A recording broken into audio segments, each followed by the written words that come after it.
On a cold Saturday morning, April 20, 1889, in the silent Austrian town of Braunau am Inn, a fragile infant opened his eyes, unaware that one day those same eyes would witness the destruction of nations.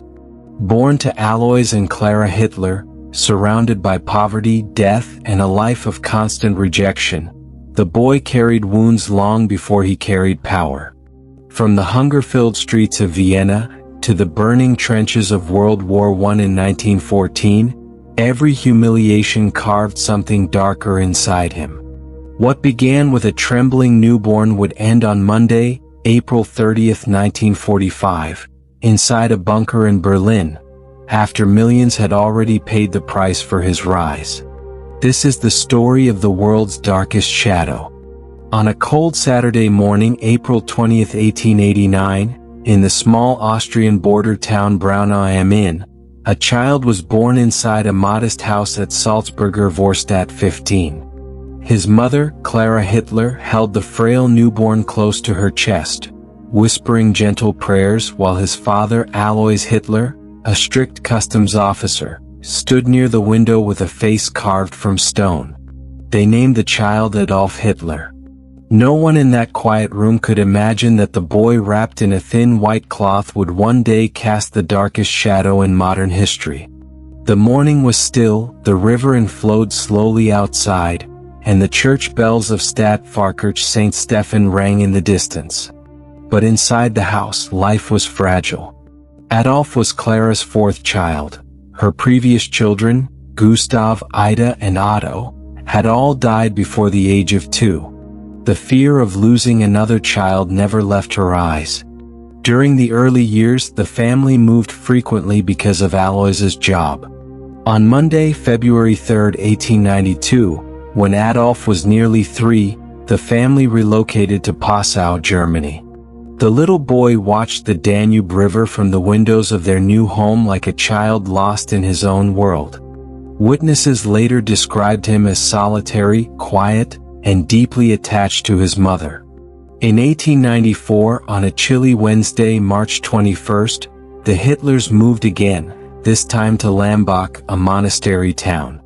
Adolf, now 5 years old, would walk with Clara past the Lambach Abbey, where monks in long robes chanted hymns. It was here that the boy first encountered symbols, architecture, and disciplined routines, things that would later influence him in strange and unpredictable ways. But the true turning point came in 1895 on Friday, November 1st, when Alois retired early from his customs job. Retirement didn't soften him, it hardened him. He bought a farm in Hafeld, hoping to become a gentleman farmer. Adolf, only 6, was forced to work in the fields, carry buckets, clean, help animals, and follow orders with no questions. Alois was stern, impatient, and easily angered. Many evenings ended with Adolf hiding in corners while Clara tried to protect him from his father's temper. On Monday, September 1, 1896, Adolf's younger brother Edmund Hitler was born. Adolf loved him dearly, and the two spent hours playing near the woods and stream around Hafeld. But tragedy struck again. On Wednesday, February 2, 1900, Edmund died at the age of 5 from measles. Adolf, barely 10 years old, was shattered. Something inside him darkened. Classmates later recalled a sudden change. He became more withdrawn, angrier, and prone to long silences. In September 1900, Adolf began studying at the Realschule in Linz, a school his father admired. But on Tuesday, November 7, 1900, his first report card revealed failure in multiple subjects. Alois was furious. The boy wanted to be an artist, not a civil servant like his father. Their arguments became daily wars. Neighbors in Linz often heard Alois shouting and young Adolf's trembling replies. Then, on Monday morning, January 3, 1903, Alois Hitler collapsed and died suddenly at the Gasthaus Stiefler Inn in Leonding.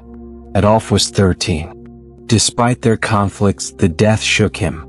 Clara became his entire world, the only person he trusted, loved, and obeyed. After Alois's death, life should have calmed, but destiny had chosen a painful path. On Sunday, December 25, 1904, Adolf received news that he had again failed his school year. But instead of fear, he felt relief, one step closer to escaping the civil servant life his father wanted. By 1905, on Friday, September 15th, Adolf finally left the real school without completing his studies. He convinced Clara to allow him to pursue art. She agreed, believing in her son's dream. But dreams sometimes turn to dust. That dust began to fall on Tuesday, April 22, 1907, when Adolf boarded a train to Vienna to apply for the Academy of Fine Arts Vienna. The city dazzled him. Grand buildings, opera halls, art galleries, and an endless flow of people from every background. He sat for the exam on Friday, October 2, 1907, but when the results were announced on Monday, October 7, 1907, Adolf's name was not on the list. The Academy declared, "Lack of talent for painting." This rejection dug a deep wound inside him, a wound that never healed. But life was preparing an even harsher blow. On Monday, December 21, 1907, his beloved mother Clara died from breast cancer at the age of 47. Adolf was devastated. He stayed by her side during the final weeks, holding her hand as she suffered. Her doctor, Eduard Bloch, a Jewish physician, later said, "I have never seen a boy so broken by the loss of his mother."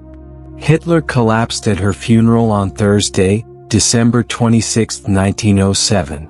Orphaned, rejected, and directionless, Adolf returned to Vienna on Wednesday, February 18, 1908, carrying only a suitcase, a portfolio of failed drawings, and a heart drowning in grief. He did not know it yet, but the streets he was walking into would carve the darkness that would one day engulf the world. On Thursday, April 6, 1933, Berlin awoke with an unsettling silence.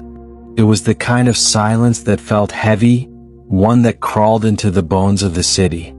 The newspapers printed that morning carried a single dominating headline: Reich announces new measures for national unity. Behind this calm-sounding line lay a storm being crafted by Adolf Hitler, who was now Germany's chancellor. That same morning at exactly 9:15 a.m., Hitler walked into the Reich Chancellery, accompanied by Joseph Goebbels, Hermann Göring, and Heinrich Himmler. The date, April 6, 1933, Thursday, would later be remembered as one of the critical steps in transforming Germany from a troubled democracy into a machinery of fear. Hitler listened quietly as Goebbels explained the next phase of their plan: strict control of the press, suppression of opposition, and the reprogramming of the German mind through propaganda. Goebbels spoke with theatrical passion, but Hitler remained still, staring at the window. From the streets below, faint chants of brown-shirt SA paramilitary units drifted into the room. These were not random rallies. These were orchestrated displays of power, meant to signal that resistance was no longer possible. By 11 a.m., Hitler met with President Paul von Hindenburg. The old president, now frail and exhausted, struggled to maintain authority. Hitler, however, appeared calm, almost gentle, as he insisted that strong, extraordinary measures were necessary to restore German order. Hindenburg, unaware of how deeply the trap had already closed, nodded slowly. That single nod gave Hitler yet another layer of legitimacy. Later the same day at 2:45 p.m., Hitler traveled to Wilhelmstrasse, where senior Nazi officials gathered to finalize what they called the Reformation Decree. The real purpose was darker. Opposition newspapers would be shut down, Jewish-owned shops would be boycotted, and intellectuals who criticized the regime would be arrested without warrant. Meanwhile, outside Berlin in the town of Dachau, a place unknown to most Germans, preparations continued for something the public had never seen before. On Thursday evening, April 6th, Theodor Eicke, an SS officer known for his cold discipline, walked through the nearly completed barracks.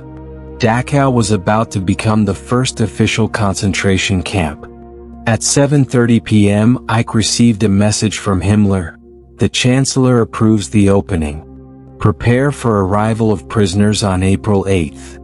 Back in Berlin, as darkness settled on the city around 8:10 p.m., Hitler sat alone in his office. His diary for that day has never been found, but several witnesses later reported seeing him deep in thought, staring at a map of Germany lit only by a single desk lamp. It was on that night, Thursday, April 6, 1933, that Hitler reportedly whispered to himself, "Germany will rise again, and I will shape its destiny." Unaware of the brewing storm, ordinary families across Germany were finishing dinner. In a small apartment on Alexanderplatz, a schoolteacher named Ernst Bauer wrote a letter to his brother in Hamburg. In it he said, "People say Hitler is bringing discipline. Maybe that's what we need." Ernst was not a supporter, just a weary man trying to believe in hope during a hopeless time. His words, like thousands of others written that night, showed how fear and desperation can turn even ordinary citizens into silent participants. Around 10:30 p.m., Goebbels ordered all radio stations to prepare a nationwide broadcast for the next morning, Friday, April 7th. His plan was simple: use fear as the hammer, hope as the paintbrush, and Hitler as the sculptor of a new national identity. At exactly 11:58 p.m., minutes before midnight, Hitler stepped out onto the balcony of the Chancellery. Below him, torches lit the night as groups of SA men marched through the streets, chanting, "Ein Volk, ein Reich, ein Führer." One people, one empire, one leader. The flames reflected in Hitler's eyes as he watched the procession. Those who saw him that night said he wore an expression that was both calm and terrifying, like a man watching his own prophecy unfold. And so, Thursday, April 6, 1933, came to an end, marking a day when Germany moved one step closer to a darkness it could not yet see. A nation still wounded from the First World War had placed its fate in the hands of a man who promised light, but carried shadows wherever he walked. On Friday, April 20, 1945, Berlin was drowning in fire as Adolf Hitler celebrated his 56th birthday inside the underground Führer bunker. The day that once brought grand parades and military salutes was now marked by the distant thunder of Soviet artillery. At 3:30 p.m., Joseph Goebbels, Martin Bormann, General Wilhelm Burgdorf, and Eva Braun gathered to offer formal greetings. But there was no smile on Hitler's face. His hands shook, his eyes were sunken, and every blast from outside made the bunker tremble. Berlin was dying, and so was the empire he had spent 12 years building. By Sunday, April 22, 1945, Hitler received the news that broke him. At 6 p.m., General Helmuth Weidling informed him that the Soviet army had reached the Berlin city center. Hitler slammed his fist on the map table and screamed, "It is over, everyone has betrayed me." Those present in the bunker later said that this moment, April 22nd, Sunday evening, was the first time Hitler openly accepted defeat. Above ground, Berlin was collapsing. Streets around the Reich Chancellery were craters of smoke. Civilians hid in basements. Children from the Hitler Youth, some just 13 years old, stood with Panzerfaust rockets, trying to stop Soviet tanks rolling down Unter den Linden. On Monday, April 23 at 2:40 p.m., Hitler received a message from Hermann Göring claiming he should take leadership because Hitler was incapable of governing. Enraged, Hitler labeled Göring a traitor and ordered his arrest. Only a few hours later, at 9 p.m., a second blow arrived. Heinrich Himmler, his most loyal lieutenant, had secretly tried to negotiate peace with the Allies. That night, April 23, Monday, Hitler sat alone in his study, trembling. Witnesses said he looked like a ghost, whispering to himself, "Everyone has deserted me." On Wednesday, April 25, 1945, Soviet forces fully encircled Berlin. At 5 p.m. Hitler gathered his remaining staff, Goebbels, Bormann, Eva Braun, Trudel-Junge, General Krebs, and Bergdorf. The entire meeting lasted only 20 minutes. Hitler simply said, "I will not leave Berlin. I will fall here." Outside, the Soviets pressed deeper. By midnight, the thunder of artillery shook dust from the bunker ceiling. The end was approaching with every minute. On Thursday, April 26, Eva Braun, who had refused to abandon him, stood beside Hitler during dinner. At 8:15 p.m. she told Trudel-Junge softly, "If he stays, I stay. I will not survive him." Eva had returned to Berlin days earlier despite knowing it meant death. By Saturday, April 28, news delivered the final blow. Hitler learned that his once trusted ally Benito Mussolini had been captured and executed by Italian partisans on April 27, 1945, Friday. His body hung upside down in Milan's Piazzale Loreto. Hitler's face turned pale as he read the report at 1 a.m. He whispered, "I will not share Mussolini's fate." At midnight, he dictated his last political testament, naming Karl Donitz as his successor. Then at 4 a.m. he married Eva Braun in a small ceremony inside the bunker. The date, April 29, 1945, Sunday, was the final peaceful moment of Hitler's life.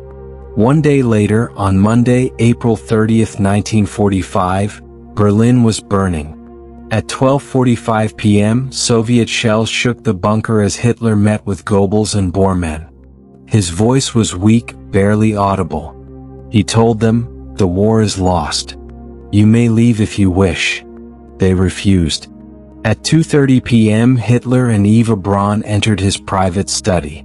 Eva smiled faintly at the guards and said, "Please stay brave." At 3:30 p.m., a single gunshot echoed through the bunker. When guards entered, they found Hitler sitting on a small sofa, a pistol in his right hand, and Eva Braun beside him, having taken poison. The date and time, April 30, 1945, Monday, 3:30 p.m., marked the end of Adolf Hitler's life and the collapse of Nazi Germany's nightmare. At 4:05 p.m., according to orders Hitler had given earlier, their bodies were carried up the emergency staircase and into the garden of the Reich Chancellery. There, under a sky filled with smoke, Goebbels, Bormann, and several SS officers poured petrol over the bodies and set them on fire. Soviet artillery shells were landing only 200 meters away. 2 days later, on Wednesday, May 2, 1945, Berlin officially surrendered. The once mighty capital of the Third Reich lay in ruins. Hitler's rule had lasted 12 years, 3 months, and 9 days, and in that short time, he had led the world into the deadliest conflict in human history. His final chapter ended the same way his rise had begun, in chaos, destruction, and silence. As this painful journey through Hitler's rise and final downfall comes to an end, I want to hear from you. How did this story make you feel? Kia aapne is Tariq ka wo pelu meses kia jo am tor parchup jada hai? If you want to explore more hidden, dramatic, and untold chapters of history just like this one, then make sure you subscribe to our channel. AP ka x subscribe hamine or AC kahanian lane ka hausla dita hai. Share your thoughts in the comments. Your voice keeps these stories alive.